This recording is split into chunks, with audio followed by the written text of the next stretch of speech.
Alle reden, keiner sagt Okay. etwas. Komm, Jetzt sag redet denen mal. Jetzt redet wir. So, herzlich willkommen.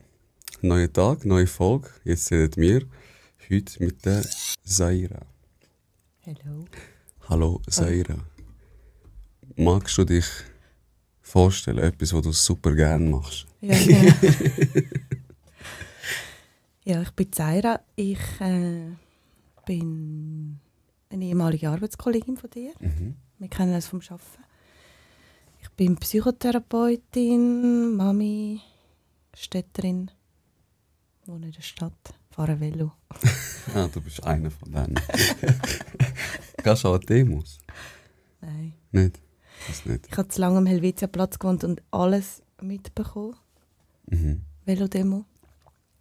Das haben wir gelangt. Okay. Fast einfach wählen, ohne demonstrieren. Das ist auch angenehm. Ja, nein, also das Ding ist auch am Abend, ich als Kind, ich kann gar nicht jetzt im Moment irgendwo hingehen demonstrieren. Vielleicht würde ich schon mal gehen. Okay. Ich nicht.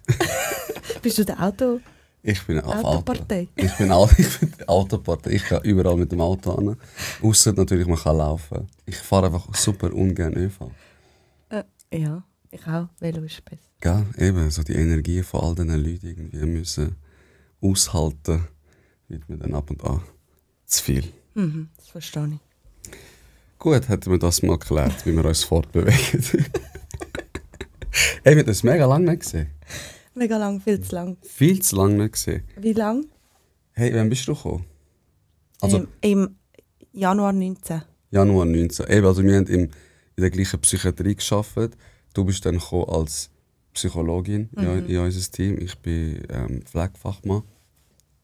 Und ich finde, wir hatten recht schnell einen Vibe gehabt. Also ich habe mega Freude gehabt, bist du gekommen.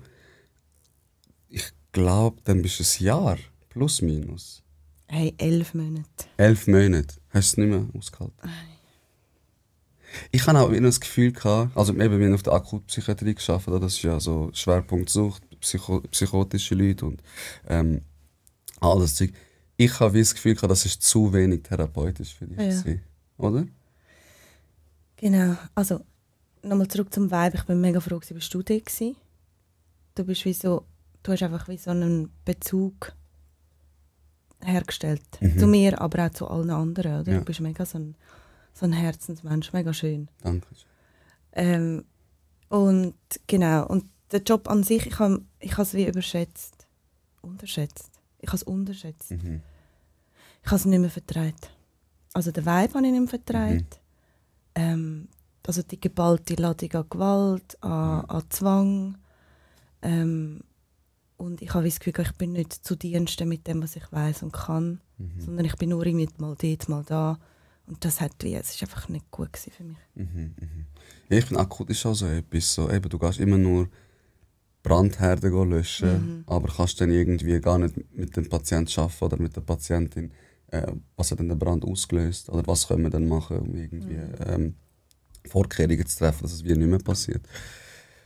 Ja. Genau, und also ich meine, ich bin auch einfach immer gestresst gewesen und das tut mir nicht gut und den Leuten auch nicht, das bringt wie niemandem etwas. Das ist ja auch so etwas. Ich habe das Gefühl, in der Gesellschaft, viele Leute machen einfach etwas, wenn sie jetzt einen sicheren Job haben, dass ihnen viel Geld gibt, obwohl sie es gar nicht mit sich vereinbaren können. Einfach so durchziehen, ich muss jetzt. Und ich finde das etwas mega, mega Toxisches. Also was bringt es, wenn am Ende ich da kaputt gehe oder wenn es nachher wie nicht mit mir gut geht. 11 Monate bist du dann gegangen, wo bist du hin? In Praxis. Praxis. Dort bist du jetzt immer noch? Oder hast... Ja. Okay. Genau, also ich habe die Praxis gewechselt, obwohl ich eigentlich gedacht habe, ich will noch ein bisschen in der Grundversorgung bleiben, aber ich habe dann wie einfach gefunden, hey, lieber in die Praxis. Und habe dann mal noch kurz in der Reha noch so ein Teilzeitpensum gemacht, in der Reha-Klinik. Okay. Ganz etwas anderes. Ja, wie ist das? Hey, mega schön gewesen. Das hat mir auch gut gefallen. Ich habe ein bisschen am Anfang ein bisschen das Team vermisst in der Praxis, weil ich bin schon so ein Typ, der gerne Austausch hat, gerne mit Leuten, auch sonst, abgesehen vom Arbeiten, redet. Und dann habe ich in der Reha das mega gefunden. Es ist ein riesen Komplex, also in Belliken. Es ist ein riesen Komplex, ein riesen Team, ganz viele verschiedene Leute. Und ich habe es super gefunden, aber ich habe dann das Kind bekommen und dann hat es wirklich keinen Platz mehr gehabt. Okay. Dann hast du das sein gelassen, jetzt bist Jetzt bin ich auch in der Praxis. du... Okay, Genau. okay. Wie ist Mami sein? Hey, mega. Ja? Ja. Hey, super Entwicklungsbooster. Kommst noch mal wieder durch ganz viele Sachen von der eigenen Geschichte. Und es bleibt dynamisch. Also du bist wie, durch dass das Kind sich immer wieder weiter verändert, bist wie immer dabei und musst flexibel bleiben. Das ist Aber mega gut. sicher noch ein bisschen schwierig. Arbeiten, Kind, alles unter einen Hut bringen. Es ist viel. Das ist viel. Ich finde es immer so spannend, wenn Leute, die in dieser Branche arbeiten, Kinder bekommen. Weil wenn ich irgendwie Leute frage, hey, willst du mal Mami werden, willst du mal Papi werden, heisst es immer eigentlich ja, aber ich weiß nicht, ob ich wie das in die Gesellschaft, wie das Kind reinbringen möchte. Wir sind so kaputt und keine Ahnung was. Psychiater oder Psychologen, Psychologinnen haben ja wie nochmal eine vertieftere Einsicht. Wie in das kann ich mir wie vorstellen, weil du dich mit der Materie beschäftigst. Sind das so Fragen gewesen, wo du gedacht hast, möchte ich das überhaupt? Wir sind so kaputt, oder hast du so gedacht, wir sind schon eh und je kaputt? Oder hast du gar nicht das Gefühl, dass wir so kaputt sind? Ich bin Hoffnungsträgerin. Genau, nein, es ist nicht, dass wir oder die Gesellschaft kaputt ist, sondern eher, dass wir den Planet kaputt machen, ist ein Thema. Gsi. Und ist auch immer noch. Manchmal mal wieder, oder? Dass ich so denke, hey, wir sind auch zu viele Leute auf diesem Planeten, wir bieten den aus, wir machen den kaputt. Aber das hilft wie auch nicht weiter. Oder? Also, was ich wie so finde, ist, ich kann Einfluss nehmen, wenn ich mein Kind erziehe und aufziehe und was für Werte ich vermittle. Auch in Bezug und in der Beziehung zu anderen und zum Planeten. Das ist eigentlich eine Chance. Okay.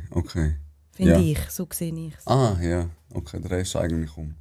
Ja, das ist ein schöner Gedanke. Dass du sagst, du gibst deine Werte weiter und vielleicht ist es dann gar nicht so schlecht, wenn das... Ja, wenn es mehr so Leute gibt, wo den Planet schätzen und anstatt Auto Velo fahren. Zum Beispiel. Oh Gott, ich schäme mich so. Ich muss mein Auto verkaufen jetzt nach dieser Folge. Ey, ich trinke immer mega viel im Podcast. Und ich muss schnell husten. Ja, stimmt. Falls sich jemand darüber aufregt, einfach nicht aufregen. Dass ich muss husten? Genau, dass du musst husten. Ab und zu kann es durchsickern, aber wir geben uns natürlich Mühe, dass es nicht so oft passiert. Genau. Ich habe mir ein paar Fragen rausgesucht. Oder, nein, zuerst, bevor die Leute da denken, ich überall dich, das mache ich eh mega oft. Was ist denn dein Spezialgebiet, oder auf was hast du dich denn wie ausgerichtet? Arbeitstechnisch. Also in der Psychotherapie. Ja.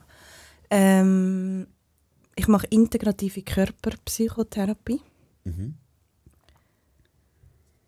Das ist also integrativ einerseits, weil es verschiedene moderne Ansätze kombiniert. Und Körper, weil der Körper ja wie eine Hauptinformationsquelle ist, die wir nutzen können, um uns zu verändern und entwickeln, um uns zu spüren. Genau. Und die Emotionen und die Gedanken gehören aber wie auch dazu. Also das ist dann wieder das Körperpsychotherapie, das dann so zusammenkommt. Was sind so deine Patienten, Patientinnen? Also welche Leute kommen zu dir, wenn sie was für Probleme haben? Also die sich für das interessieren, im besten Fall. Man kann sich auch noch dafür begeistern, aber man muss wie auch so ein bisschen ein offenes Mindset haben. Weil wir nicht nur einfach reden. Manchmal schon, aber wir machen auch Übungen, wir spüren, wir schnaufen, wir verlangsamen. Wir bewegen manchmal auch, fast ein bisschen wie tanzen. Okay. Also ein bisschen aus der Komfortzone raus. Und die Leute haben oft so Ängste oder depressive Symptome, Konflikte am Arbeitsplatz, Okay. Schlafstörungen. Okay. Also kann man das so sagen, ist das so ein bisschen Geist und Körper wieder wie zueinander anführen? Genau. Okay, okay. Ja, dann braucht es eine gewisse Offenheit. Ich finde allgemein, es braucht allgemein eine gewisse Offenheit. So, man kann nicht immer einfach zu einem Psychologen gehen oder zu einem Psychiater und sagen, hey, mir geht es schlecht, wie jetzt mach mal. Sondern du musst auch bereit sein, wie irgendetwas zu verändern. Oder? Wenn du gar nicht daran glaubst und sagst, es bringt eh nichts, dann wirst du auch wie mit einer Mauer dort vor dir sitzen und gar nicht aufmachen. Dann kannst du so viel reden, eigentlich, wie du möchtest. Oder? Mhm. Genau, also ohne Patient keine Therapie. Ja. Ja. Einfach, aber richtig. Genau, ich kann es wie nicht machen für die Leute. Und Ja. das ist irgendwie so. Ja, es ist eine Hilfe zur Selbsthilfe. So ein bisschen. Mhm. Ja, genau. Und jetzt kommt die Frage aller Fragen. Wollen sich alle Psychologen in Wahrheit eigentlich nur selber therapieren? Sie müssen. Sie müssen. Ja? Also gerne noch Begriffsklärung. Psychologen sind einfach Leute, die das Psychologiestudium abgeschlossen haben. Mhm. Psychologische Psychotherapeuten sind Leute, die das Psychologiestudium abgeschlossen haben und einen Fachtitel gemacht haben, Psychotherapie. Okay. Also nur weil jemand ein Psychologiestudium hat, ist das noch keine Psychotherapeutin. Ja. Genau, es gibt dann auch noch Psychiater, die eine psychotherapeutische Ausbildung haben. Das sind dann medizinische Psychotherapeuten. Ja. Genau, die studiert ja Medizin. Und Genau, das Fachdiplom ist dann auf Psychologie. Psychotherapie. Psychotherapie. Genau. Okay, okay. Genau, das ist oft eine Konfusion, wo mich auch die Leute fragen, hey, was ist jetzt das? Ja. Genau, also ich verschreibe kein Medikament. Ja. Genau. Was hast du mich gefragt? Ob du dich selber therapierst. stimmt. Das, Ja, genau. Also, und in der Fachausbildung zur Psychotherapeutin gehört Selbsterfahrung dazu. 100 Stunden habe ich gemacht für das Diplom und seit ich abgeschlossen habe, schätzungsweise nochmal 50. Also, du musst selber zum Psychologen gehen? Du musst selber in Therapie. Ah, okay. Ja. Jeder Psychologin muss das machen? Wenn Jede die Psychotherapeutin, jeder wo Psychotherapeut. Therapeutin Genau. arbeiten will. Okay. Ah, krass. Genau. Darum ist es so teuer. Ja. Ja, die 100 Stunden musst du auch Es erst war mal mega leisten teuer. können. Gewesen, ja. Genau. Und da gehört natürlich noch Supervision dazu und Theorie und Gruppenselbsterfahrung, also in der Gruppe und im Einzelnen. Einfach weil du musst deine Themen kennen, du musst deine Geschichte kennen, du musst wissen, was dich triggert oder auf was du vielleicht, mit was du nicht kannst umgehen kannst. Nicht, dass irgendwelche Sachen einfach ausagiert werden, weil in der Beziehung zu psychisch belasteten oder psychisch gestörten Leuten kann es oft Verzerrungen geben, wo man einfach muss können sehen Ja. und wie nicht mitschwingen und ausagieren, was man selber irgendwie mitbringt. Genau. Das ist halt mega schwierig auch. Ab und zu. Ich finde es nicht so schwierig. Es ist, vielleicht gibt es schon so ein paar Beispiele, wo es nicht ganz einfach war. Aber es wird immer einfacher, je mehr ich mich kenne, je besser ich mich kenne. Okay, okay. Also dann, genau. Ich habe wie einfach durch die 100 Stunden, wir sagen dem so Containment, ich habe wie mehr haben, mehr eigene Gefühle haben und dementsprechend auch von meinem Gegenüber besser haben. Also sprich, es kommt nicht einfach raus oder es macht einfach, oder? Sondern es ist eher das Gefühl so, okay. Wut zum Beispiel ist oft so, oder? Wenn einem jemand, ich bin so hässlich auf sie oder auf jemand anderes oder so. Okay, ich habe etwas falsch gemacht. Dass du so kannst sagen, okay, gut, das ist jetzt mein Gegenüber, es ist wütig. Ich spüre das, oder? Und auch mal sein damit. Okay. Das geht wie viel besser, oder? Vorher habe ich es nicht so gut können. Okay, okay. Da bin ich eher so, so Die Schnurren. Genau hässig. zum Beispiel, ja. Ja, ich finde es noch schwierig. Ich kann mir auch vorstellen, aber korrigiere mich, dass viele Leute dich auch wieder, also Kollegen dich auch so in der Rolle sehen. Oder ich sage jetzt mal, ein Kollege ist Jurist, du hast ein Problem, alle gehen wieder zu ihm. Ja. Oder? Hey, kannst mir, aber ey, der verdient auch sein Geld damit. Du bist eben jetzt in dieser Branche nicht irgendwie ein Problem, ein psychisches. Hey, Saira, kannst du mir helfen? Ist das ein Problem? Da kommt das mega auf, weil irgendwann hast du ja auch keine Lust mehr, Psychologin oder Psychotherapeutin wie zu sein? Ja, also was manchmal aber sehr selten vorkommt, ist, dass mich jemand fragt, hey, was muss man jetzt da machen? Ich kenne da jemanden, der Probleme hat. Mhm. Was gibt es für Möglichkeiten? Das kommt irgendwie einmal alle 3 Jahre vor. Okay. Kann ich machen. Ja. Kurz anrufen oder schreiben und sagen, schau, geh dort oder mach das. Okay. Probleme, die die Leute haben und damit zu mir kommen. Weißt du, ich rede mega gern. Ich habe mega gerne tiefe Gespräche. Mhm. Mich interessiert es, wie es den Leuten geht, was sie bewegt, warum, wieso, alles. Ich glaube, dort ist es wie so ein bisschen drin. Ja. Darum habe ich einen Podcast gestartet, weil ich einfach mega gerne schöne Gespräche führe. Du hast Darum auch bin ich mega auch da. Podcast-Stimme, muss ich sagen. Mega angenehm. Ja, wirklich. Das sind einfach gute Mikrofone. Wir haben ein bisschen investiert in die Mikrofone. Ja. Genau. Also ich glaube, dort ist es wie so, aber das ist ja etwas, wo reziprok ist. Also ich bin wie auf Augenhöhe. Ich muss niemandem irgendwie etwas weitergeben. Mhm. Also, mich fragt, also, ich glaube, mich fragt auch niemand. Tendenziell. Mhm. Okay. Podcast-Erfahrung? Wie viel hast du Freude? Ja, mega. Gell? Mhm. Ich finde es Du auch auch? brutal. Ja, Ja. ich find's auch brutal. Ich habe gerade herausgefunden, wir sind beide bei der 11. Folge. Mhm.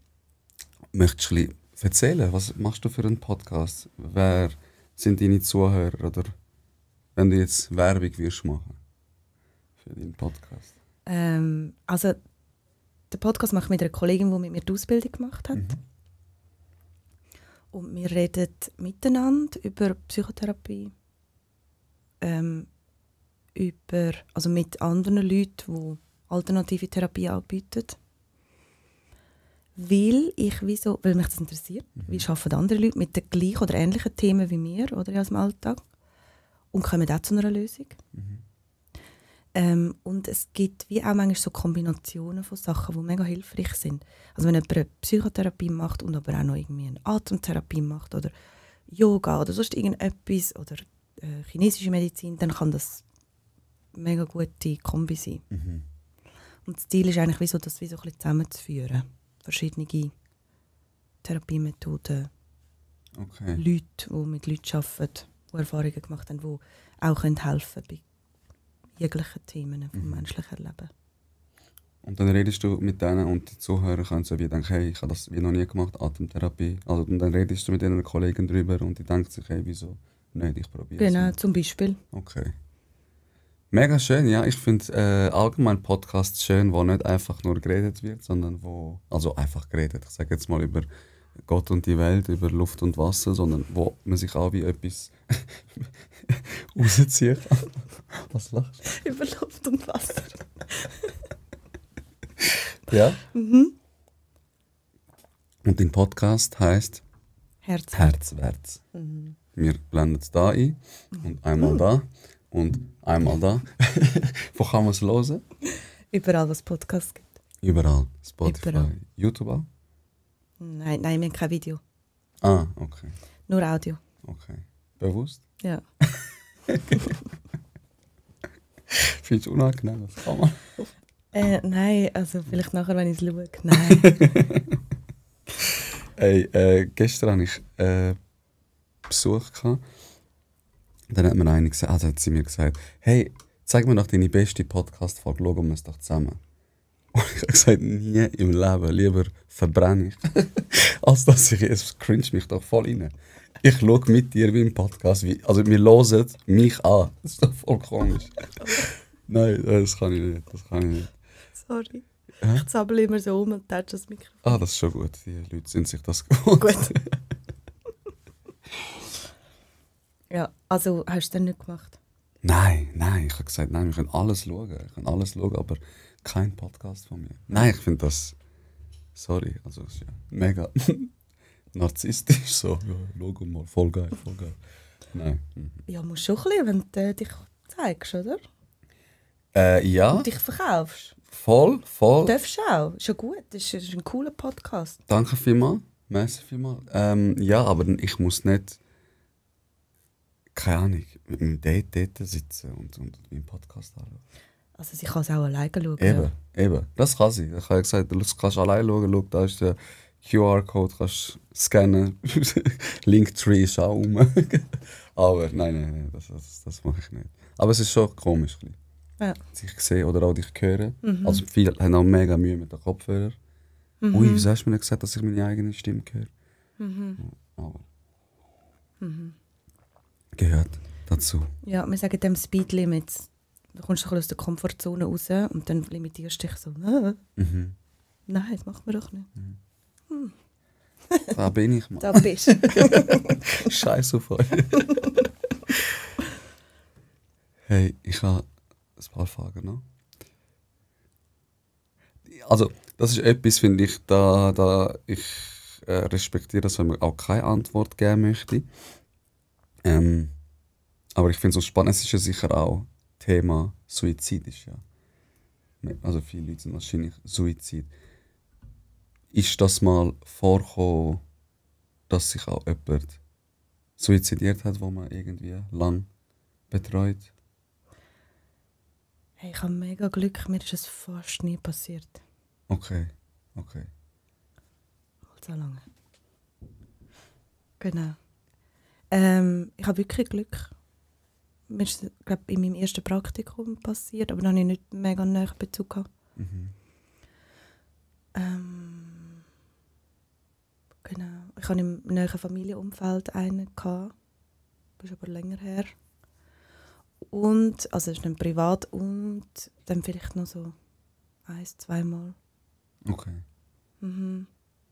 Aber nie mit jemandem, wo ich wirklich nahe geschafft habe, der es geschafft hat.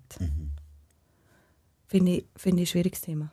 Gell? Ich finde auch. Es ist Also ich merke, wenn du so sagst, so, ja, voll. Nein, ich denke mir so, also ich mache so die Parallele, wenn ich jetzt, keine Ahnung, Sani-Monteur bin und irgendwie das Rohr durchschneide und etwas geht kaputt, denke ich ja auch, ey, fuck, es ist mein Versagen. Und wenn jemand sich wie umbringt, kann ich mir vorstellen, dass im ersten Gedanken die Leute denken, ist das jetzt mein Versagen, weil ich es wie nicht geschafft habe.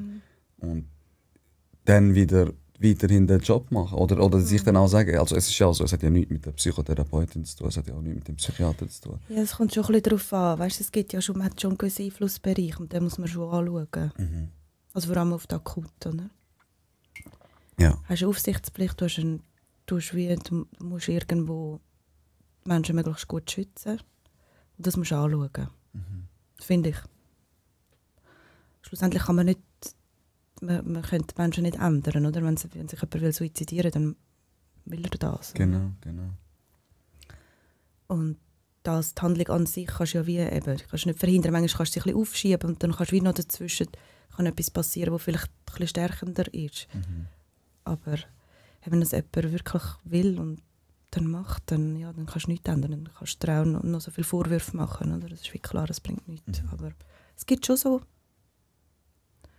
Punkte, wo du kannst wie so auch reflektieren für dich. Oder? Was habe ich verpasst? Was habe ich nicht angesprochen? Oder was habe ich, wo bin ich wie nicht präsent gewesen? Aber schlussendlich hat die Person sich gleich nicht umgebracht wegen dir.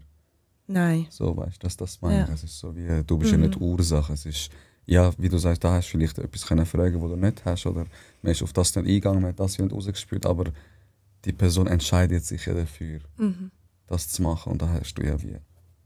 Ja. Nein, das kannst du wie nicht. Vielleicht, ich kann mir vorstellen, also ich weiss nicht, kennst du das vielleicht? Leute, die die Erfahrung gemacht haben, gesagt haben, ich arbeite nicht mehr in diesem Beruf. Also. Nein, habe ich jetzt noch nie übertroffen. Okay.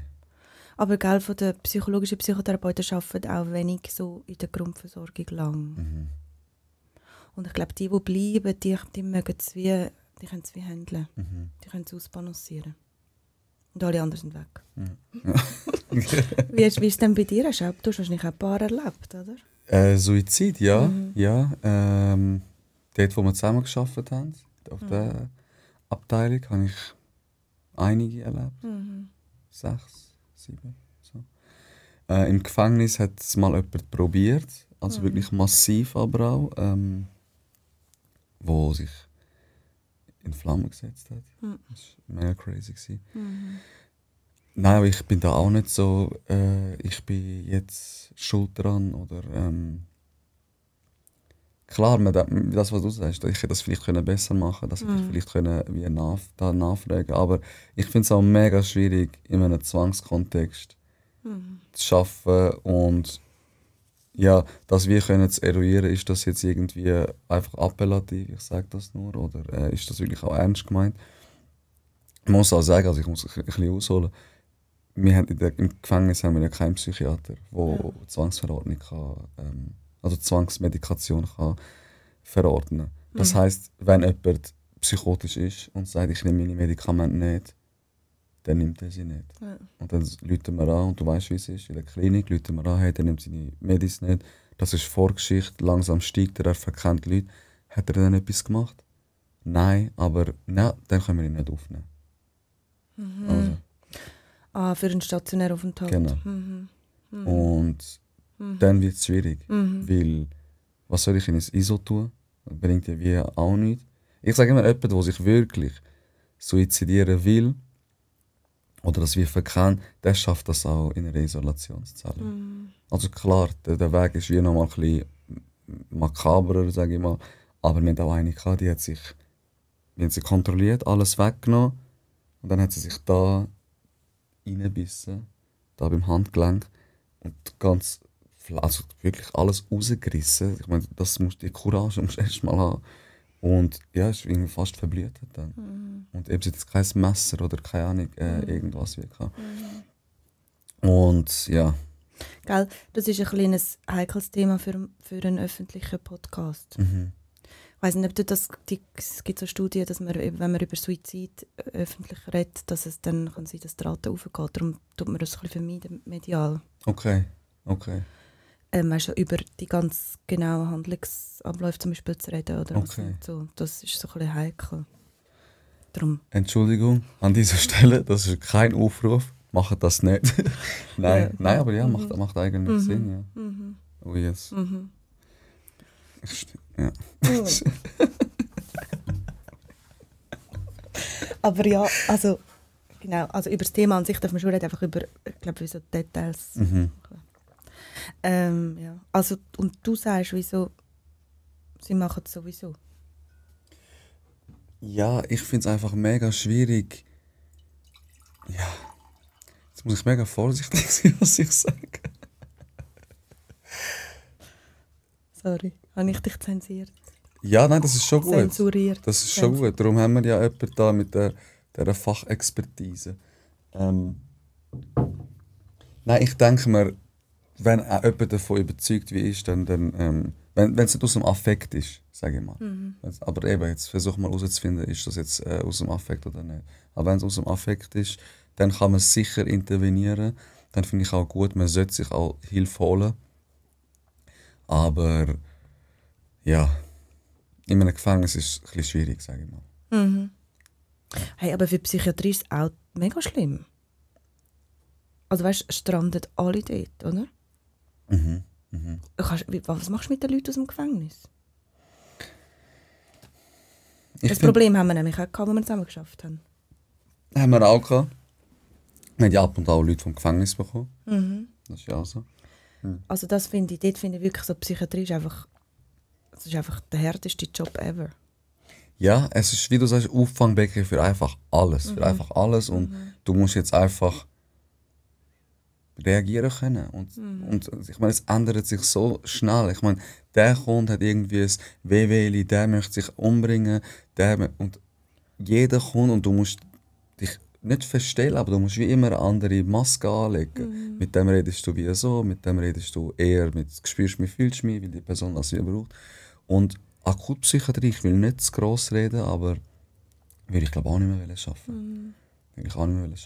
Vor allem, und das ist nochmal ein Appell an unsere schöne Gesellschaft, die Berufe sind einfach maximal unterbezahlt. Also ich finde vor allem Pflege, danke für den Applaus. Kann man neue Schuhe kaufen mit dem Applaus. Super nett gewesen. Wow, wirklich, ich bin noch nie so glücklich durch die Welt gelaufen. So. Nein, sorry.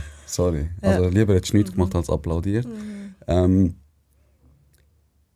es ist ein Job, wo ich gemerkt habe, es hat mich so ausgesogen. Ich habe wie nachher keine Positivität mehr übrig für mein Privatleben. Und dann habe ich so gesagt, hey, wie ist gut. Im Gefängnis ist es nochmal ein bisschen anders, ist auch Zwangskontext, ist auch ab und an mega streng, aber du kannst realer sein. Es ist nicht so, Hakan, der ist halt krank, ich habe ein bisschen Nachsicht, so ist es nicht. Wenn einer mich nervt, dann kann ich auch mal sagen, es nervt mich extrem, lassen Sie mich in Ruhe. Und es ist so ein bisschen wie menschlicher, ein bisschen auch gassiger, aber ich kann das gerne. Ich kann das gerne. Also weißt, hast du in der Psychiatrie dich müssen zurücknehmen mit Authentizität? Genau. Das ist mir mega schwer gefallen. Weil ich sage jetzt mal, vor allem mit jemand, ich will also nicht kleinreden, gar nicht, aber mir fehlt irgendwann Empathie dafür, wenn jemand, ich weiß auch nicht, Borderline-Persönlichkeitsstörung oder depressiv und dann 50 Mal in die Klinik kommt und du schon 1000 Mal irgendwie Sachen aufgeleistet hast, die Leute das nie machen, aus Bequemlichkeit oder was auch immer. Und dann wieder kommen, ich bin so depressiv, ich mag nicht mehr leben, habe ich am liebsten mal wie sagen, ey, jetzt nimm mal den Finger aus dem Arsch, dann mach auch etwas dafür. Es gibt, also das liegt nicht an der Krankheit, aber ich habe die Erfahrungen wie mit so Leuten gemacht.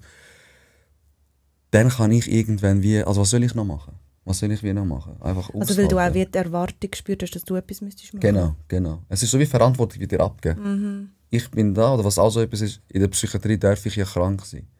Leute, die du vom Privaten kennst oder weißt, und sie sind krank, ja, alles schön und recht, kommen sie in die Klinik und verhalten sich wie die letzten Arschlöcher.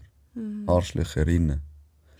Und das finde ich einfach wie nicht fair, weil wir sind nicht der emotionale Punching Ball von diesen Leuten. Klar, die Hilfe brauchen, helfe ich gerne, sonst würde ich ja nicht in diesem Beruf arbeiten.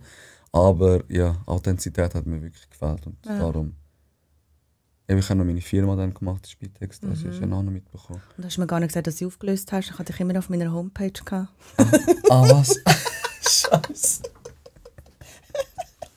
Hat dich ein bisschen gefragt? Nein. Eben gut. Hey, die Spitex gibt es immer noch, einfach unter einem anderen Namen. Spitex Plena Vita. Hat ein Kollege aufgekauft und führt die weiter. Ja. Aber es tut mir leid an dieser Stelle. Wir haben es zu lange nicht gesehen. Wir haben es wirklich, jetzt haben wir 2023, Ende 2023. Du bist... Hey, Corona hat halt wie auch einfach einen riesen Cut gemacht, oder? Wie hast du die Zeit überlebt? Gut? Arbeiten hast du können, dürfen, müssen? Ich habe, glaube ich, irgendwie einen Monat, 2 nicht arbeiten vor Ort. Das war schlimm. Aber ich bin mal zur Ruhe gekommen. Ja. Für mich war es gut. Es ist einmal auch mega viel. So. Weißt, Leute anhören. Oder ich habe es immer so schwierig gefunden. Ich habe ja eben Psychiatrie-Spitex gemacht, da bin ich mit den Leuten reden, in ihrem privaten Umfeld. Nicht so therapeutisch, wie du das machst, aber ich glaube so plus minus selbes Setting. Und wenn es mir schlecht gegangen ist, oder ich Probleme hatte, oder etwas Akutes im Kopf, und ich hatte jetzt einen Termin gehabt, das war für mich mega schwierig. Und die erzählen dann so und ich denke mir so, du musst abstellen mit deinen Problemen, weil du schaffst ja jetzt. Aber super schwierig. Gelingt dir das? Ja. Kannst du wie so ein... Also ich probiere es wie vorher zu lösen. Ja. Wenn mal etwas ist. Es geht nicht immer. Gerade. Aber dann kann ich es wie, wenn ich weiss, in der Mittagspause schaue ich es an für mich, dann geht es. Okay. Und es kommt sehr selten vor mittlerweile. Früher war es vielleicht schon ein bisschen öfters, vor meinen 100 Stunden. Ich wollte gerade sagen, ich muss glaube die 100 Stunden machen. Es ist einfach Lebensqualität. Ja. Ja, genau. Und weißt, ich habe wie so Tools, wenn ich mich selber, also ich kenne mich, weiss, was meine Themen sind, was ich machen kann. Und ich mache auch immer wieder Zeug für mich. Ich probiere ins Yoga zu gehen, schnaufen, Breathwork, tanzen. Dann habe ich noch so ein Energy-Theta-Reading mal noch gemacht. Ich tue immer wieder gerne Sachen ausprobieren. Was? Energy? Theta-Reading heisst das. Theta-Reading. Das ist eher so Energie-Part. Ich arbeite mit Körper. Psyche, Seele ist ja wie auch so etwas, noch einen energetischen Aspekt. Und es gibt wie Leute, die einfach so ein bisschen auf der energetischen Ebene vor allem arbeiten. Okay. Das ist mega eindrücklich. Aha. Mir hat es gut getan. Okay. Also das sind Tools, die du machst, wenn es dir nicht gut geht. Also ich mache wie, also in meinem Alltag mit meinem Kind, mit meinem Partner, mit meinen Klientinnen und Klienten tauchen ja wie meine Themen immer mal wieder auf in irgendeiner Form. Mhm. Und ich merke, jetzt zeigt sich etwas, dann schaue ich das an. Mit jemandem, sei es jetzt mit einer Supervisorin, Lehrtherapeutin Okay. oder irgend sowas. Okay. Genau. Was machst du, wenn es dir schlecht geht? Also wie schlecht? Irgendwelche Schicksalsschläge, die ja sowieso immer irgendwie ein bisschen im Leben... Ja, das muss ich sagen, da habe ich wirklich Glück bis jetzt. Ich bin ein Glückskind. Es ist wirklich bis jetzt nicht viel Einschneidendes passiert in meinem Leben. Wir hatten eine schwierige Geburt gehabt und Komplikationen nach der Geburt. Aber es ist gegangen. Und ich habe ja dann auch Mutterschaftsurlaub gehabt. Und ich bin dann zu meiner Supervisorin, Lehrtherapeutin, sowieso verschiedene Ebenen angeschaut, besprochen. Und ich habe wie auch so das Gefühl, ich kann mich wie selber auch gut haben. Mhm. Also auch während dem Ganzen, wo es irgendwie schwierig ist oder ungewiss ist, habe ich immer das Gefühl gehabt, ich habe eine Verbindung zu meinem Kind, ich weiss, dem geht es gut. Es war wie so ein intuitives Wissen gewesen. Und ich muss jetzt einfach schauen, dass ich bei Kräften bleibe. Mhm. Was brauche ich für das? Und das habe ich dann ist dann gegangen. Okay. Mhm. Und wie bleibst du bei Kräften? Also Basic Needs, schlafen, essen. Und aber auch Zeit für mich. Okay. Jetzt mit Kind oder sowieso. Bewegen, Sport, Ich finde, meditieren. Basic Needs sind so Sachen, wo finde ich, Leute mega schnell als unwichtig deklarieren. So, mir geht es nicht gut. Vielleicht sollte ich merke, ich bin müde, ich brauche vielleicht Schlaf. Dass Leute dann aus Bequemlichkeit denken, nein, so wichtig ist es jetzt nicht. Komm, ich chill vor dem Fernseher, schlafe irgendwie vor dem Fernseher. Aber unterbewusst macht das ja wie mega viel mit einem. Eben, der Fernseher läuft. Ich meine, wenn der Fernseher läuft, das Hirn kommt nicht so schnell wie zur Ruhe. Und das ist etwas, wo ich mich immer an der Nase nehmen muss. Also ich sage den Leuten, ich bin auch Leute. Ich muss mega darauf aufpassen, wenn es mir wie nicht gut geht. Ich gehe mega schnell in so eine negative Spirale rein. Mhm. So, alles ist ja schlecht, dann bringt es jetzt auch nicht 10% gut zu machen, weil 90 sind ja schlecht. Mhm. Obwohl eigentlich, wenn du die 10% mal machst und wachst das so kontinuierlich, dass dir irgendwann dann nicht mehr schlecht geht. Eben, du isst gut, gehst ins Training, schlafst gut, hast eine gute Schlafqualität, automatisch geht es dir wie besser. Anstatt zu denken, ich habe jetzt zugenommen, was bringt das eine Training jetzt? Scheiß drauf, chill vor dem Fernsehen wieder. Mhm. Also wie, dass du das Gefühl hast, wenn es dir schlecht geht und eigentlich Selbstfürsorge bräuchtest, kannst du sie wie nicht aufrechterhalten. Genau. Mhm. Ja, das ist normal. Okay. Das habe ich auch. Ich hatte jetzt gerade einen stressigen Sommer, wir sind gezügelt und ich hatte die Autonomiephase. Dann cutte ich wie mein Yoga Nidra, meine Meditation und meine Zeit für mich. Ja. Und dann muss ich wie so, hey, hallo, jetzt brauche ich es genau. Oder? Ich glaube, dass dann so kleine verletzte Anteile aktiv sind, die Halt brauchen und Orientierung. Mhm. Also es ist dann schwierig, das alleine zu machen, außer dieser erwachsene Ich ist wie präsent und du kannst sagen, hey, schau mal zu dem Kind, was braucht es. Mhm. Und oft ist es emotional irgendetwas, oder? Ja. Ja, das innere Kind. Gehabt so. werden oder tröstet. Und dann geht es auch wieder, oder? Wenn so wieder dein erwachsene Ich aktiv ist, dann kannst du ja gut zu dir schauen. Mhm. Okay, also das ist, wenn es dir nicht gut geht, ist eigentlich immer das verletzte Kind, wo spricht oder sich zeigt. Ja, also es gibt schon auch Traurigkeit, zum Beispiel, wo im Erwachsenen Ich kannst spüren und damit sein. Aber die ist dann nicht so derab, nicht ins schwarze Loch, aber, sondern die ist einfach da und du weißt, hey, schau, das und das und das, ich schaffe das, ich überlebe das, es geht vorbei. Mhm. Und das andere, wo so, es wird nie mehr etwas, ich schaue den ganzen Tag Fernsehen oder was auch immer, das ist das Verletzte. Mich hat letztes Mal einer gefragt und ich habe es versucht in meinen Worten zu sagen, aber vielleicht kannst du das. Einer hat gesagt, Hakan, was ist überhaupt das innere Kind? Du redest so viel über das innere Kind. Ich habe es schon auf dem Logo drauf, das ist übrigens ich als Kind. Yeah. Ja. Das habe ich gar nicht gesehen. Ja, genau. Weil ich eben auch das mega wichtig finde oder das mir auch mega hilft. Kannst du in deinen Worten sagen, was ist eigentlich das innere Kind?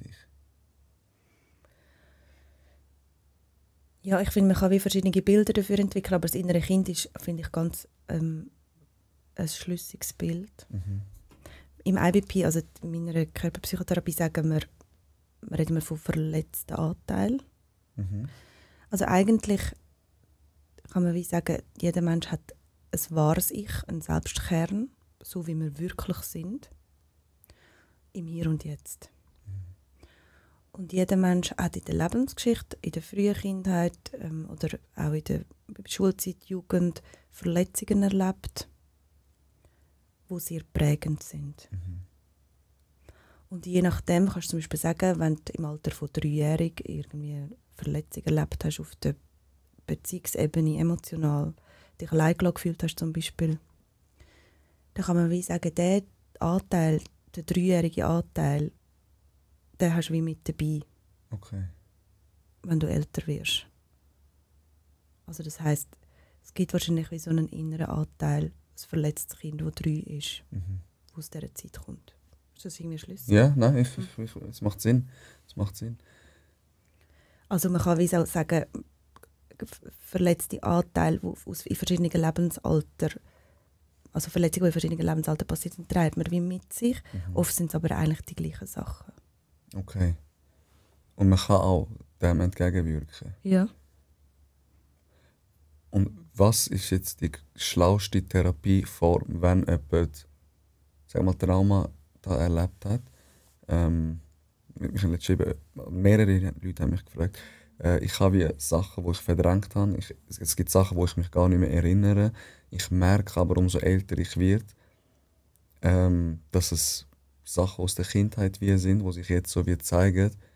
Und jetzt möchte die Person sagen, man in Therapie gehen. Mhm. Und ich weiss nicht, ist Psychoanalyse, ist das etwas, das dann Sinn macht? Also ich finde es noch schwierig, das zu verallgemeinern, Mhm. weil jeder Mensch sucht sich ja wie etwas, das dann stimmig ist. Und es gibt viele Leute, die mit Psychoanalyse gewünschte Fortschritte gemacht haben. Mhm. Psychoanalyse ist geht weit zurück, oder? So eine der ersten psychotherapeutischen Methoden, die entwickelt worden sind. Für mich ist es zu kopflastig, zu kognitiv. Okay. Also die Veränderung passiert ja nicht nur, weil ich weiss, dass ich, als ich 3 war, mich allein gefühlt habe von XY, sondern auch im Gespüren von dem Schmerz. Das ist ja oft schwierig. Ja. Dann verdränge ich es, vergesse es, lenke mich ab mit irgendwelchen Sachen, die vielleicht selbstschädigend sind.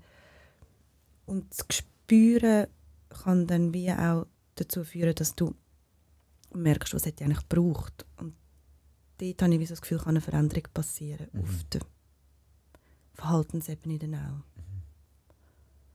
Aber ich meine, ich bin ja auch integrative Körperpsychotherapeutin, darum finde ich das Beste.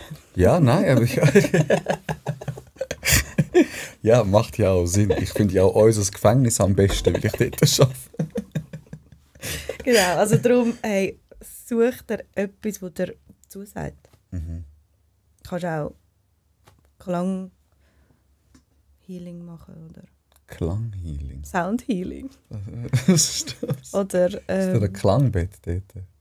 so mit so Musik und Tönen und Ja. so. Oder Yoga. Also es gibt eigentlich tausende Therapieformen und du sagst, du musst wie dich oder deine Persönlichkeit ein bisschen einem finden oder was dir auch zusagt. Kommst du jetzt mehr zu deinem Gefühl mit Klang oder mit mit Bewegungen oder willst du einfach wie nur reden.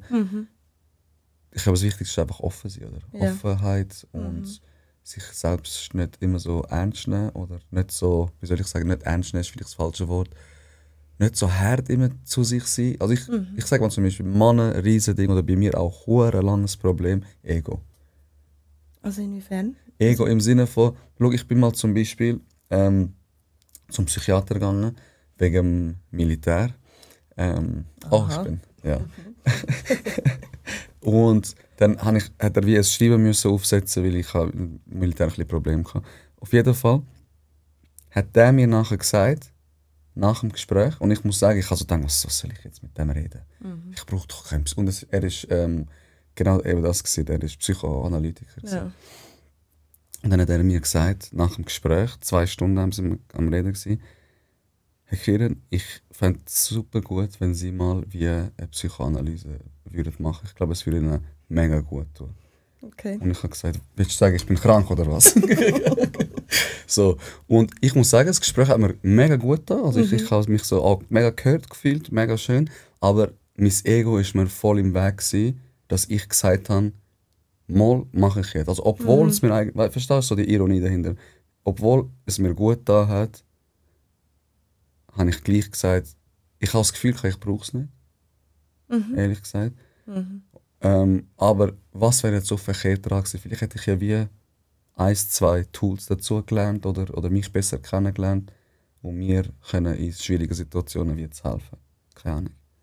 Und das ist, finde ich, und das sehe ich mega viel, vor allem bei Männern. Also Ego-Problem, gleich Mann kann man eigentlich oftmals sagen. Nicht nur, aber ich kann wirklich, also 80% von meinen Kollegen sagen das mal, es ist Thema. Ja, wo bin ich jetzt? Also Schutz, Ego ist wie Schutz Genau. vor Emotionen, oder was? Ja, so ein bisschen. So, wenn ich das jetzt mache, zeige ich mich schwächer oder verletzlicher oder keine Ahnung, als ich wie eigentlich bin oder als das wie müsste sein. Und ich glaube, das beschäftigt noch viele Menschen. Was ist denn mit den Emotionen bei den Männern? Hey,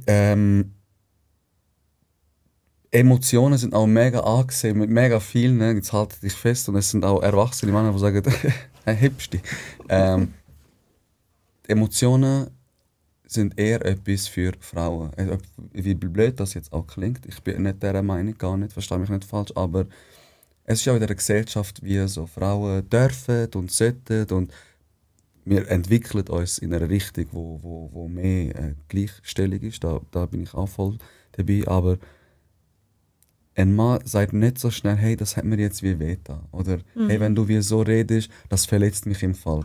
Man tut dann eher cool oder so, hey, Fresse Mann, was Mann? Und dann ist so, wird so wie unter den Teppich gekehrt. Und ich frage mich, woher das kommt oder wieso auch nicht darüber wie geredet wird. So, es ist so selbstverständlich. Ja, ich frage mich auch. Also es gibt natürlich auch viele Frauen, die mit den Emotionen Mühe haben, das spüren oder ausdrücken oder ja. Aber ich habe so das Gefühl, ist es weißt, so ein bisschen das Thema von Buben brüllen nicht. Ja, so. Genau. Wo einfach so altbacken noch, immer noch wie so Voll. eingebaut wird. Aber auch vor allem unter den Peers. Auch wenn jetzt die Eltern sagen, hey, du darfst brüllen oder wütig. Bei den Mädchen war es so wütig. Dass man oft noch hört, Mädchen sind nicht wütig. Ja. Also wie jetzt? Okay. Wie macht ihr das? Genau. Und bei den Buben dann oft vielleicht dann auch in der Schule oder so, dass man dann wie so gegenseitig sagt, so, hey, brüll nicht. Ja, voll. Ja. Hör auf, brüllen, hey, bist du schwul oder was? So etwas zum Beispiel. ja. Und denkst du so. Und ich finde das mega gut, auch mit der Emanzipation und alles und Frauen für ihre Rechte wie eingestehen, aber ich sehe das wie bei den Männern nicht. Und das ist dann auch wieder, wieso soll ich denn dafür einstehen? Ich brauche das ja wie, verstehst du, immer das coole Tun finde ich bei Männern immer mega extrem. Und ich sage es nochmal, wenn ich von Männern rede, ich meine mich auch. Die sagen immer Also warte, jetzt habe ich aber den Link nicht verstanden zwischen Emanzipation von der Frau und was Emanzipation vom Mann. Genau, ich sage zum Beispiel, weißt, in den letzten Jahren ist ja mega, dass Frauen für ihre Rechte einstehen. Ob das jetzt gleicher Lohn ist, ob das Gleichberechtigung, genau gleich viel zu sagen. Frauen setzen sich mega dafür ein, gleichgestellt zu sein wie der Mann, oder? Das ist jetzt mega Thema, auch mit den ganzen Demos etc. Aber Männer sind in vielen Sachen auch nicht gleichgestellt wie die Frau. Aber über das reden wir nicht. Zum Beispiel in der emotionalen Entwicklung. Zum Beispiel bei den Emotionen. Zum Beispiel, wenn wir jetzt von Gleichberechtigung reden, ich sage jetzt nur, wieso ist dann nicht Militärpflicht für alle? Zum Beispiel. Das ist ein mega Dingsbeispiel. Mega anderes Thema. Und ich frage mich, ist das auch eine Ausgeburt wie von dem, dass Männer wie sagen, nein, das ist etwas mega, ich weiß nicht, weibliches oder das ist jetzt wie die ganze Emanzipationswelle, wie so kommt und wir Männer sind wie zu cool dafür, für unsere Rechte auch wie ich. Oder eben, dass ich auch mal brüllen darf und das wird dann nicht an meiner Männlichkeit gemessen. So, es gibt ja mega viele Frauen, die sagen, hey, brüllen, ich finde das ja etwas Schönes, das ist eine Emotion. Es gibt aber auch mega viele Frauen, die sagen, also mein Mann sollte sicher nicht brüllen. Wenn jemand, dann ich bin die Frau und er soll einfach für Sicherheit und für Dinge schauen. So ein bisschen. Und ich finde das mega irgendwie toxisch. Also, Also hey, Emotionen haben wir alle, wir sind Menschen. Eben. Wir haben alle Emotionen. Und Tiere? Deine letzte Folge? Ja? Hast du sie gelesen? Nicht ganz. Ich habe reingelassen. Anfang, ja. Ja, aber ja, wir sind Menschen und Emotionen machen uns aus. Ich bin jetzt auch voll bei dem. Kennst du das nicht? So von Männern, die irgendwie so... Wo sich schützen. Die sich schützen, ja, oder Emotionen weniger Raum geben. Mal. Schon, gell? Voll. Absolut. Ich habe mich schon ein paar Mal gefragt, wie kann man denn dem entgegenwirken? Darum hätte ich noch gerne einen Sohn, glaube ich. Als Mädchen. Ja. Weil ich das schon spannend finde. Aber es ist natürlich auch, ich verstehe auch vieles nicht. Ich bin eine Frau. Ja. Genau, aber dort ist Tantra noch spannend. Im Tantra sagt man, jeder Mensch hat weibliche und männliche Anteile. Und es geht einfach darum, sich mit beiden wie zu versöhnen. Beiden Raum zu geben. Emotionalität ist ja schon eher so ein, sagen wir, ein weibliches Attribut. Ja. Histrionie ist ja weibliche Krankheit früher. Hysterie ist ja... ist der Wahnsinn. Das ist krank, was ich alles gesehen habe. Was ich alles gelernt habe. Erzähl. Also, ich weiß nicht, wie alles ausführen, aber Hysterie hat man gemeint, sage ich, weil die Gebärmutter sich wild durch den Körper bewegt. Okay, also... Dann werden Frauen hysterisch. Okay. Das ist so ganz frühe Psychologiegeschichte. Ich habe gesehen, korrigiere mich, wenn es falsch ist, früher war eben Hysterie eine Frauenkrankheit gewesen und man hat der Psychiater oder der Arzt hat die Frau zwangsbefriedigt. Ja. Gell? Riesengroße Vibratoren. Eben, gell? Das habe ich auch gelernt in der Medizingeschichte. Ich muss mir mal vorstellen. Und dann waren sie ganz überrascht, als die Frauen Orgasmen hatten und sie nachher ruhiger waren. Wir haben es geschafft. Wir haben die Altkeit. Nein, das ist crazy. Das ist crazy. Man kann sich das fast nicht vorstellen. Ich finde allgemein, also Psychologie oder die Fachliteratur, die gibt es ja gar nicht so lange. Also wir wissen ja auch so wenig und alle haben irgendwie das Gefühl, das ist schon irgendwie ein Konstrukt, das seit Jahren steht. Also eben, Homosexualität ist, glaube ich, lange keine Lüge, vor 20, 30 Jahren in den Büchern als Pathologie, oder? Also als Krankheit. Ich habe in einer Klinik, wo ich geschafft habe, noch ein altes, ich glaube, ein ICD-9, das ist das vor dem, wo jetzt gerade noch so anti-Age aktiv ist, gefunden. Dort ist Homosexualität als Störung drin. Wir sind in Harzberg gestanden. Das glaube ich, ja. Und es ist wirklich, eben, wir wissen eigentlich noch gar nicht. Wir müssen einfach die Offenheit haben. Ich glaube, das ist so ein bisschen der Appell von dieser Folge. Man sollte Offenheit haben und sich mit sich selber auseinandersetzen. Scham und all das Zeugs oder wie wirklich gegen außen bringt gar nichts, wenn du daheim sitzt und super traurig bist über dein Leben. Also was bringt das, wenn andere denken, der ist ein geiler Sieg, aber ich bin eben irgendwie suizidal und depressiv, sitze ich daheim. Also Authentizität sprichst du an. Das ist mir mega wichtig. Dich selber sein. Voll. Mich selber sein. Und ich bin auch so, hey, also keine Ahnung, wenn dann irgendjemand sagt, ich sage zum Beispiel etwas, dann sagt der andere, das ist ja voll schwul, dann sage ich, ja, ist gut, dann bin ich halt schwul. Hey, Also das so, mit dem Schwul kann man streichen, oder? ja, ey, aber es ist wirklich, ich sag dir Was das. ist das für ein... das ist jetzt das Gleiche, wie das mit dem ICD-9, dass es eine Störung ist. Das kann ja kein Schimpfwort sein. Nein, es ist kein Schimpfwort. Ich finde aber, also, eben so, ich sage dir wirklich, es ist in der Mannenwelt, wenn du darüber redest oder wenn du irgendetwas wie jetzt sagt, das ist so wie, keine Ahnung, aus dem FF sagt man, voll schwul. Okay. Voll schwul. Ich muss ehrlich sagen, je nachdem, mit wem ich da hocke, geht mir das auch aus dem Mund. Es ist aber nicht, dass ich das irgendwie als Schimpfwort wie meine. Zum Beispiel, letztes Mal hat ein Kollege irgendetwas gesagt wegen dem Sport. Und bei diesem Sport bist du mega nahe beieinander. Also Männer, die irgendwie auf ihren Rücken klettern. Und er hat gesagt, am Anfang habe ich gedacht, das ist voll schwul. Das ist ja aber jetzt nicht irgendwie negativ gemeint, weil es ist ja, also es ist dann schwul, wenn zwei Männer sexuelle Intimitäten oder zwei Frauen oder mit dem gleichgeschlechtigen... Ich glaube, schwul ist spezifisch für Männer. Ja, sorry. Ja. Ich kann mich nicht mehr erinnern, ob ich schwul oder homosexuell gesagt habe. Okay, ja. Mhm. Ja, aber warum wäre es schlimm?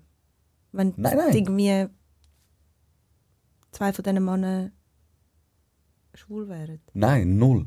Also ich finde es auch null. Man sagt es einfach so, aber Leute, wenn sie das hören, denken immer, es ist so wie als Schimpfwort wie deklariert. Also ich sage, ich benutze das wie auch, aber ich meine das null. Und eben, wenn jemand mir sagt, hey, das, was du da machst, ist so. Oder, oh mein Gott, du verhaltest dich wie eine Frau gerade. Zum Beispiel. Ja, dann bin ich halt eine Frau. Ah ja? Also so, es ist so wie... Also Frau ist auch abgewertet? In diesem Kontext meinst du jetzt? Oh mein Gott, du verhaltest dich wie eine Frau, ist so ein bisschen... Du bist hysterisch. Gerade.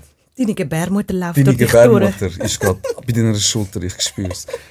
Nein, ja, ich muss aber ehrlich sagen, ich merke, ich habe es gerade angesprochen, du hast es gar nicht so Freude gehabt. Mit dem Schwul und so. Nein, also ich meine, man darf sagen, was man will, aber ich stelle es einfach in Frage. Ja, ich finde, man darf sagen, was man will, man sollte vielleicht nicht gerade noch das dazu denken, was man sagt.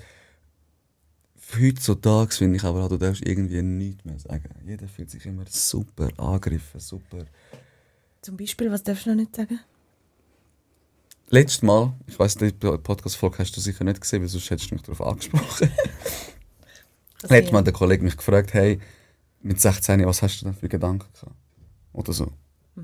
Sorry. Und ich habe gesagt, mit 16, Ausgang, Frauen, Alkohol, Fütz und das Wort, das letzte Wort, ist ein bisschen nicht so gut angekommen. Wie kannst du so reden? Wie kannst du Frauen als Fütz betiteln? Das ist voll disrespektierlich gegenüber Frauen.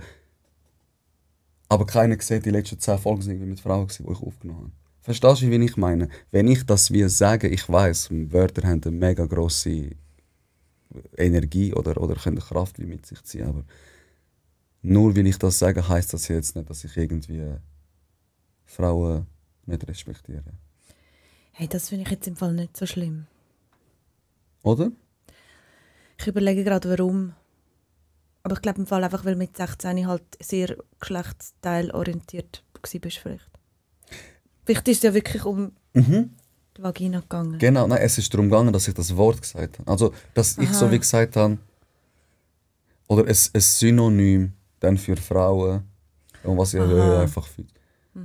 Aber ich denke mir, Männer sagen doch, oder Frauen sagen doch so, oder ich habe es auch schon gehört, dass Frauen sagen, Schatz, gehen wir nicht in den Club, dort hat es nur Schwanz. Also, und dann sagen meine ja nicht, da sind wir wieder bei dem. Dann sagt ein Mann sagt ja dann nichts. Sagt nicht, ey, ich fühle mich mega offended. Hör auf das zu sagen. Ja, könnte er aber auch, wenn er es will finden. Aber macht man eben. Das ist eben das gesellschaftliche Problem. Ja, es ist natürlich schon immer noch etwas anderes, gell? Wenn eine Gruppe, die abgewertet wird oder wie so ein bisschen unterdrückt wird über lange Zeit, dann wie raufkommt, dann ist es wie so ein anderes Verhältnis. Es gibt wie eine kleine Hierarchie.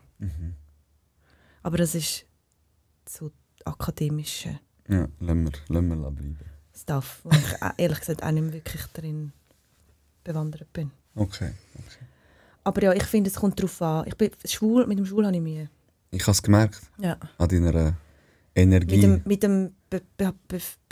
Was, bist du wie eine Frau? Ja, finde ich auch eher mittellustig.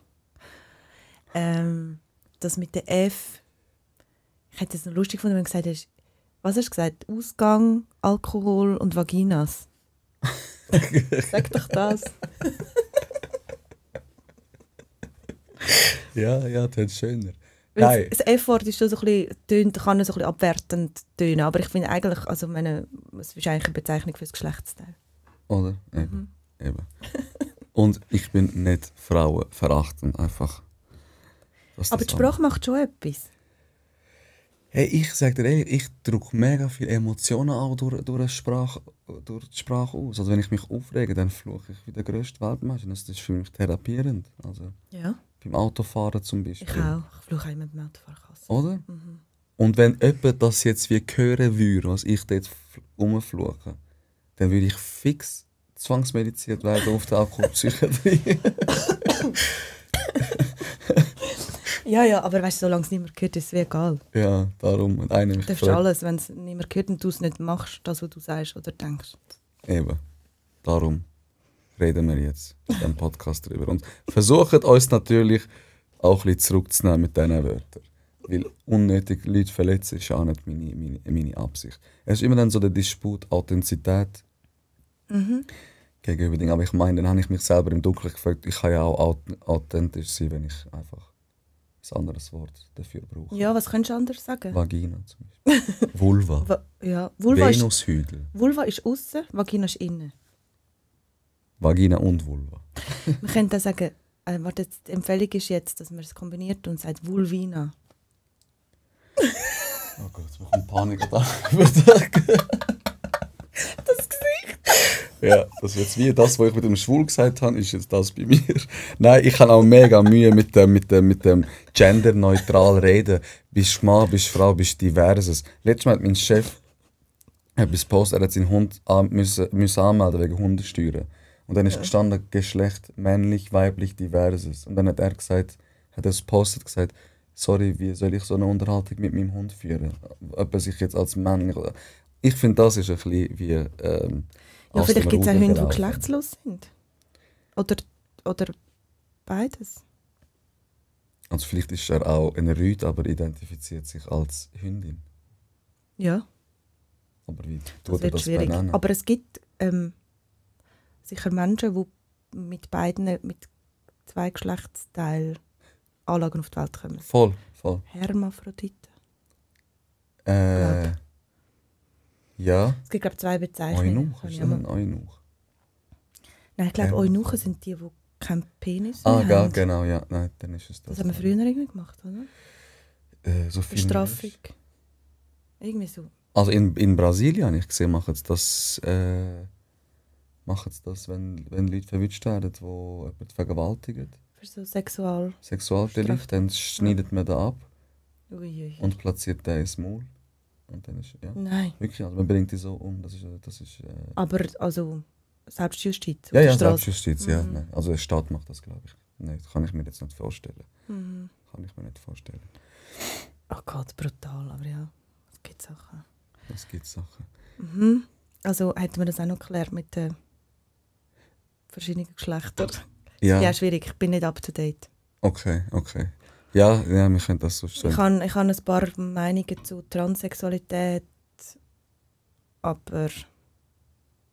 Oh, jetzt wäre ich gespannt. Willst du die leaken? Nein, ich weiss, wissen tue ich nicht, ich bin nicht selber trans. Ja. Ich finde Operationen am Körper sehr einschneidend und etwas, wo man sich gut muss überlegen muss und was ich eigentlich finde, ist das allerletzte, was man machen sollte. Bist einfach du. Mit Penis, ohne Penis, mit oder ohne Brust. Fühlst du dich als Frau, als Mann, was auch immer. Bist einfach du. Ich sage auch nicht viel dazu. Was mich einfach triggert oder was mich stört, ist, dass du dich jetzt auch anmelden kannst. Also wenn ich mich jetzt als Frau fühle das gibt es ja auch sicher, also ich will nicht wirklich reden. Dann kann ich mich anmelden und jetzt sagen, hey, ich möchte als Frau Hakan Kiran angesprochen werden. Ja. Und eben im Gefängnis zum Beispiel. Dann ist einer in England reingekommen, jahrelang ein Vergewaltiger, hat sich dann umschreiben lassen. Er hat gesagt, ich fühle mich als Frau, ich bin eine Frau. Ui. Ist in ein Frauengefängnis gekommen und der Rest von der Geschichte kannst du dann... Ja gut, aber so. Also, Wer hat das durchgelassen? der Staat. Wow. Also bei uns ist es auch Thema im Gefängnis. Wie machen wir? Oder jetzt kommt einer, ein Typ, fühlt sich als Frau und Leibesvisitation. Also respektiere ich dann seine Identitätskrise oder respektiere ich dann die Mitarbeiterin, die sagt, hey, ich möchte keinen Mann kontrollieren, ich habe einen Mann daheim oder keine Ahnung, ich möchte es schnell bei Wien nicht sehen. Das ist für mich so der Disput. Ich sage auch, bist wie du willst, hey, bist du eine Katze, bist du ein Hund, ich respektiere dich, aber in unser Grundgesetz das schon mit einfließen zu lassen, finde ich falsch. Finde ich persönlich falsch. Ist schon wieder so etwas, was voll USA orientiert ist, finde ich. In den USA kommt es schwappt über, wir alle machen es auch. Irgendwann wissen wir nicht mehr, wer wir sind oder ob wir überhaupt noch. Ja, keine Ahnung. Ich finde es. Hey, ja, also ich glaube, es ist wie Ausdruck von sonstiger Identitätskrisen, oder? Gesellschaftlich gesehen meine ich jetzt generell trans. Das will ich überhaupt nicht sagen, dass eben, ich bin da zu wenig bewandert, aber weißt du, dass die Suche nach, wer bin ich eigentlich, oder? Ja. Kannst du beim Geschlecht vielleicht finden, wenn du unsicher bist, oder? Wenn ich vielleicht ein Mann bin oder wenn ich eine Frau bin oder eine Katze oder ein Hund, vielleicht geht es mir dann besser. Ja. Und wenn es besser geht, ist es super, oder? Aber das ist immer die Frage. Ein bisschen anstössig, aber ist es nicht vielleicht auch eine Ausgeburt von einer psychischen Krankheit, die sich irgendwie dann so zeigt? Da bin ich wie auch zu wenig fachlich bewandert, um das zu sagen. Es gibt halt oft Komorbide, also wie so parallel zu einer Transsexualität, zum Beispiel Störung oder Symptom. Und ich meine, das sind auch die Leute, die ich treffe tendenziell. Ja. Alle anderen treffe ich ja nicht. Ja. Also vielleicht im Privaten, aber sonst nicht. Genau. Aber eben, weiter lehne ich mich nicht raus. Ja. Ich weiss es einfach nicht. Vorsichtig. Hey, gibt es etwas, wo du willst wissen, Fragen eigentlich überrumpelt? Möchtest du einen Appell an die Gesellschaft widmen? Gibt's? Nein, du hast mich nicht überrumpelt. Mit was? Keine Ahnung, kann ich vielleicht zu viel Habe ich fragen? dich überrumpelt? Nein, gar nicht. Gar nicht. Niemals. Ein Appell an die Gesellschaft. Ja, Ja, sind wir doch einfach uns selber. wichtig, wichtig. Mit diesem Spruch schließen wir die Runde. Danke vielmals fürs Zuhören. Bis zum nächsten Mal, wenn es wieder heisst, lernen wir voneinander, lachen wir miteinander. Danke, dass du da bist, Sarah. Danke dir, Hakan. Schöne Miteinander. Tschüss zusammen. Tschüss.